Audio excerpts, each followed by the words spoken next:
पवित्र माघ सप्तमी अवसर में चंद्रभागार आज हजार हजार संख्यार लोकारण हो उठी बुड़ देवाई ओडार विभिन्न कोण अनुकोणु व्यक्ति मैंने आसी सपरिवार आउ जो मैंने कुंभ मेलार जोगदे पारि नथिले बोली मन भर अफसोस था से अधिक अधिक संख्यार आसी आज आप देखिपे आम अच्छु चंद्रभागार से समुद्र कूल आउ देखिपे हजार हजार संख्यार लोक मानकर उपस्थिति ए जगार अच्छी ए स्थान में आउ कि व्यक्ति मानक देखिलु जो मैंने कि पूजा करिबारे ध्यान करिबारे व्यस्त अछंती एवं दीप दान करी समुद्र कूल रे निजुक हजई देइछंती विश्व शांति पई। तबे आमे आलोचना करिबा एवं एई बुड़ विषय किसी पचारि बुझिबा जो माने दूररु आछंती एठी जणे अछंती हम सहित सर आपण कोडु आछंती धौली रे आछू धौली रू आज्ञा केते बेलो हबो आपण आसी गलेनी भाई एबे दीटा रात रे आसिलु पहुंचलु आ। अच्छा कोन कहिबे माघ सप्तमी बुड़ को नै आपण बतर भाई बहुत आनंदित भाई एते लोक आमे केबे जीवन केबे प्रथम फास्ट हैंड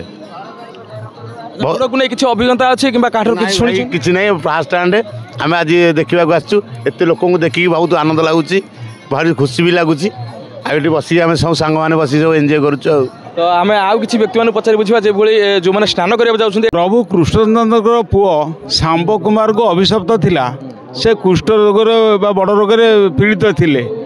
से मुनि ऋषिकंठू तार प्रतिकार पर चाणवाक चाहिए जदि अर्क क्षेत्र कोणार्क पूजा पाठ करके स्नान करती ताले से रोगरू से मुक्त हेबे एतिक आम जानू। तेणु ये ये जो आयोजन है भारी खुशी लगुच बहुत दूरदूर लोक अच्छा कोरापुट कलाहांडी समेत पुरी दर्शन करने तो लक्ष्य अच्छे द्वितीय कुंभ मेला सेपटे प्रयाग चलने से बड़ कुंभ हेले सान कुंभ जहाँ हूँ ये द्वितीय कुंभ से जो महात्मा ये से महात्मा रही कथा हूँ के अनादि कालू ये जो परंपरा रही आसी जे जदि आपण मैंने माघ सप्तमी रे बुड़ देव तेबे विभिन्न प्रकार दुरारोग्य व्याधि आपण मैंने मुक्त हो पारे जदि सूर्यदेव को अर्घ्य प्रदान करेंगे। तो ये माघ सप्तमी रे चंद्रभागा को बुड़ देवा आसवा जन व्यक्ति सहित आम आलाप आलोचना करेंगे। सर आप ना कौन सत्यव्रत ओझा अस्तरंग कंटापड़ा कौन कहे माघ सप्तमी बुड़ से शाला दास व्याख्यित यहाँ गोटे चंद्रभागा आम यहाँ तीर्थस्थान यहाँ एवं आम भारत नुह यहाँ मानने सारा समग्र विश्वर यहाँ ऐतिह्य और परंपरा संपर्क जड़ित यहाँ माघ सप्तमी आसिले यहाँ बुड़ पकड़े कोटि जन्मर फल मिले एटी आसबार आभिमुख्य है शह शह भक्त सम्मानक ता सहित जनसमुद्र आउ ठाकुर गोटे एतिक दया भावना अच्छी समस्त ओडिया भाईचार प्रतीक है चंद्रभागा आम तीर्थस्थान। तो केते थर हो आपण ए स्थान को आसीबा ये स्थान को आम 81 वर्ष भीतर आम 2-3 थर स्थान को आसचु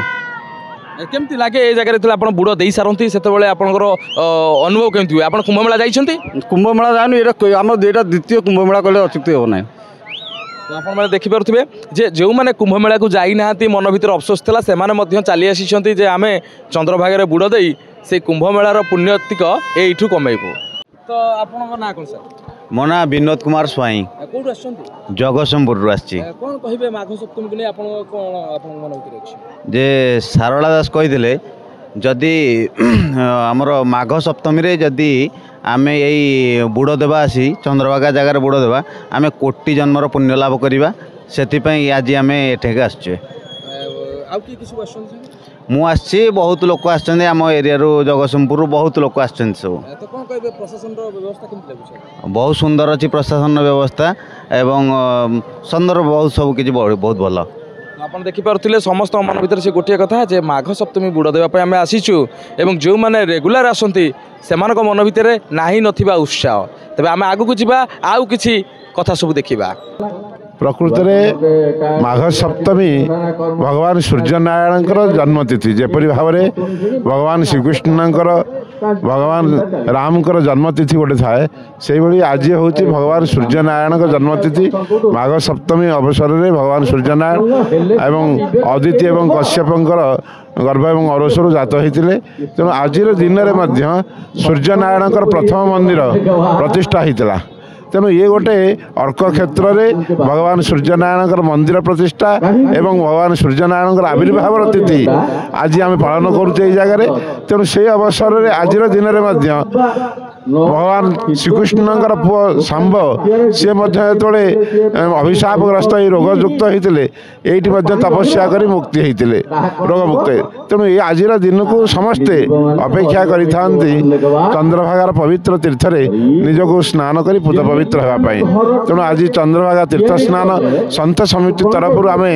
ଆଜି ସାଧୁମାନଙ୍କର ବ୍ୟବସ୍ଥା କରିଛୁ ରହିବା ପାଇଁ ଏବଂ ତା ସହିତ ପ୍ରସାଦ ବିତରଣ ତା ସହିତ ଏବଂ ମାନେ ନାମ ସଂକୀର୍ତ୍ତନ ଏବଂ ପ୍ରବଚନ କାର୍ଯ୍ୟକ୍ରମ। ତେଣୁ ଏସବୁ ଜିନିଷ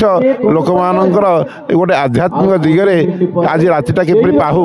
କାରଣ ରାତି ସାରା ଲୋକମାନେ ଉଜାଗର ରହୁଛନ୍ତି। ତେଣୁ ସେହି ଅବସରରେ ଆୟୋଜନ ଚାଲିଛି। ତେଣୁ ଆନନ୍ଦର ସହିତ ମହାପ୍ରଭୁ ଆଜିର ଦିନକୁ ସମସ୍ତେ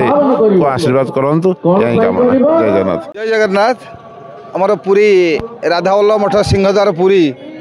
ଇଏ ଆଜିକି 14 ବର୍ଷ ହେଇଗଲାଣି ଏ କାର୍ଯ୍ୟକ୍ରମ